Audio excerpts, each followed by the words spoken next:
bersama. Tepuk jari 1, tepuk jari 2, tepuk jari 3, tepuk jari 4, tepuk jari 5, berbunyi semua. Ayo kawan-kawan kita berdoa bersama. Bismillahirrahmanirrahim. Nah, Ibu mau tanya, siapa yang hari ini tidak masuk sekolah?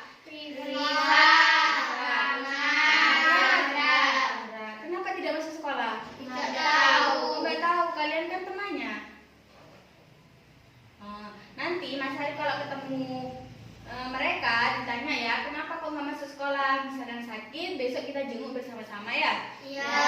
Sekarang kita belajar tentang lingkungan tempat tinggalku. Ada yang tahu apa saja yang ada di lingkungan tempat tinggal kita? Rumah, mobil, pohon, Tetangga banyak sekali ya. Nah, di lingkungan tempat tinggal kita tidak hanya benda-benda saja, tetapi juga ada cerita-cerita. Nah, di antaranya kita sekarang belajar tentang cerita fiksi. Ada yang tahu cerita fiksi itu apa? cerita yang tidak nyata. Cerita yang tidak nyata. Nah, cerita fiksi adalah sebuah prosa yang sifatnya imajinatif, karangan ilmiah, dan penulis bukan berdasarkan kenyataan, kisah nyata atau kisah nyata. Fiksi hanya berasal dari imajinasi pengarang saja. Jadi, dari penulis bukan berdasarkan kisah nyata atau kenyataan.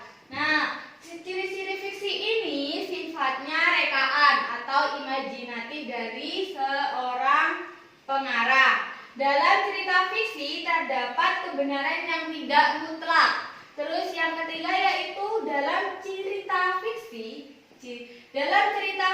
terdapat pesan moral dan amanat. Jadi setiap cerita fiksi terdapat pesan dan amanat. Terus jenis-jenis cerita fiksi yang pertama ada novel, dongeng, cerpen, sinetron, drama, dan terus contoh cerita fiksi dongeng itu seperti Kancil, Maling Kundang, Putri Salju, Putri Duyung, seperti itu. Terus dalam kehidupan sehari-hari kita punya TV. Nah, TV digunakan untuk melihat sinetron. Nah, sinetron itu termasuk cerita fiksi yang dibuat oleh sutradara. Pintar sekali.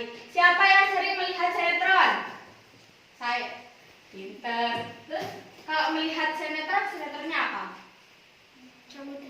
Samudra Cinta. Kalau bisa, kalau menonton sinetron itu sinetron yang memiliki moral dan amanat yang baik. Nah, sekarang Ibu mau tunjuk satu anak untuk membaca cerita fiksi. Mbak Lydia, ayo maju. Maju. Ini adalah dongeng Putri Salju, termasuk cerita fiksi. Nah, di dalam cerita fiksi itu terdapat amanat, latar itu tempat, waktu, dan tokoh. Nah, Mbak Lydia akan membacakan Putri Salju dan yang lain mendengarkan ya. Ya. Di sebuah kerajaan hiduplah seorang ratu yang gemar membordir. Tepat di musim salju, sang ratu melahirkan seorang putri yang kulitnya putih seputih salju, bibirnya merah semerah darah, dan rambutnya hitam sehitam kayu eboni, dan diberinya nama Putri Salju. Sang ratu meninggal dunia saat Putri Salju masih bayi. Setelah tahun berlalu, sang raja menikah kembali dengan seorang wanita yang sangat cantik, tetapi angkuh dan tidak senang apabila ada yang melebihi kecantikannya. Pintar sekali. Nah, ayo boleh duduk kembali. Jika kalian membaca cerita fiksi atau membaca suatu buku, kita harus menggunakan intonasi yang benar dan baik. Nah, sekarang Ibu mau bentuk kelompok untuk mendiskusikan fiksi ini. Nah, nanti per kelompok disuruh untuk membaca cerita fiksi dan menjawab pertanyaan-pertanyaan yang sudah disediakan oleh Bu Guru ya. Iya. Nah, baik.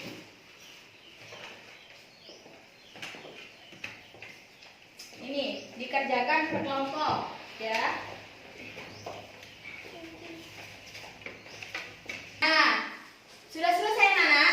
Sudah. Nah, sekarang per kelompok harus menunjuk satu orang temannya untuk maju ke depan untuk mempresentasikan hasil diskusinya.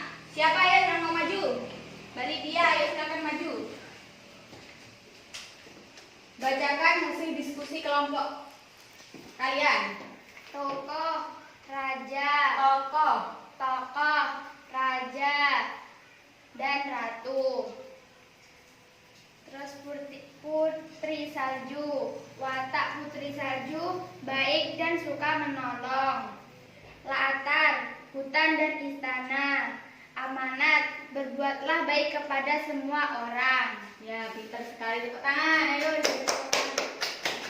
Nah, itu semua adalah isi dari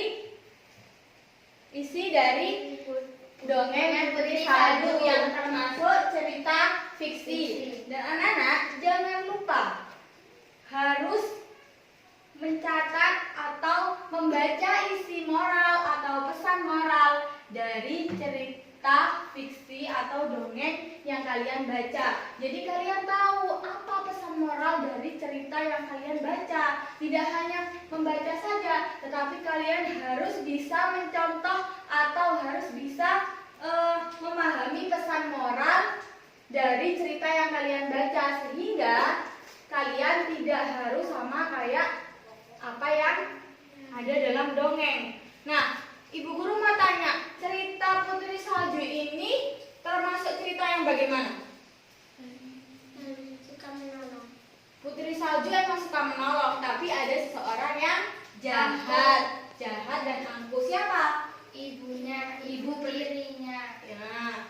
Pesan moral dari Putri Salju ini yaitu berbuat baiklah kepada sesama orang, sehingga orang tersebut akan berbuat baik kepada kita. Nah, jadi kita harus bisa pesan moral ini kita terapkan, sehingga kita harus berbuat baik kepada orang lain, sehingga orang lain akan berbuat baik kepada kita. Nah, sekarang kita membahas lingkungan tempat tinggal kita. Tidak hanya ada cerita fiksi saja yang ada di lingkungan sekitar kita. Tadi ada apa aja? Ada mobil, ada rumah, ada pohon. Apalagi di dalam rumah kita ya, di rumah kita banyak sekali benda-benda. Nah, Ibu Guru punya foto. Foto ini adalah foto sebuah rumah yang di dalamnya banyak sekali benda-benda, dan dalam kehidupan sehari-hari kita melakukan kegiatan sehari-hari dengan gaya dan gerak. Ada yang tahu gaya itu apa? Gaya adalah dorongan atau tarikan. Gaya, dorongan atau tarikan. Terus contoh dari gaya itu yaitu ketika kalian membuka pintu ketika bangun tidur, itu termasuk gaya. Nah, gaya adalah dorongan atau tarikan. Contoh gerakan dorongan. Ketika kalian menutup pintu, itu termasuk gaya gerakan dorongan. Terus ketika gaya gerakan tarikan, itu seperti apa? Ya, ketika kita membuka pintu, kita menarik pintu, itu termasuk gaya. Nah, jenis-jenis gaya itu ada banyak. Ada gaya magnet, ada gaya listrik, dan ada gaya otot. Nah, Ibu Guru mau tahu apa saja kegiatan sehari-hari kalian yang merupakan gaya. Ayo, siapa yang mau jawab? Main sepak bola. Main sepak bola, bisa sekali. Ketika kita main sepak bola, kita menendang bola, itu berarti kita melakukan gaya. Terus yang kedua yaitu gerak. Gerak adalah perpindahan yang terjadi pada suatu benda terhadap benda lain. Adanya gerak karena ada pengaruhnya gaya. Ketika kita membuka pintu, kita membuka itu adalah gaya. Dan pintu terbuka itu namanya Gerak. Gerak, benar sekali. Nah, macam-macam gerak itu ada semu, ganda, dan lurus. Terus contoh gerak saat melempar bola dan kemudian bola jatuh. Ketika kita bermain bola, kita main basket, bola kita lempar.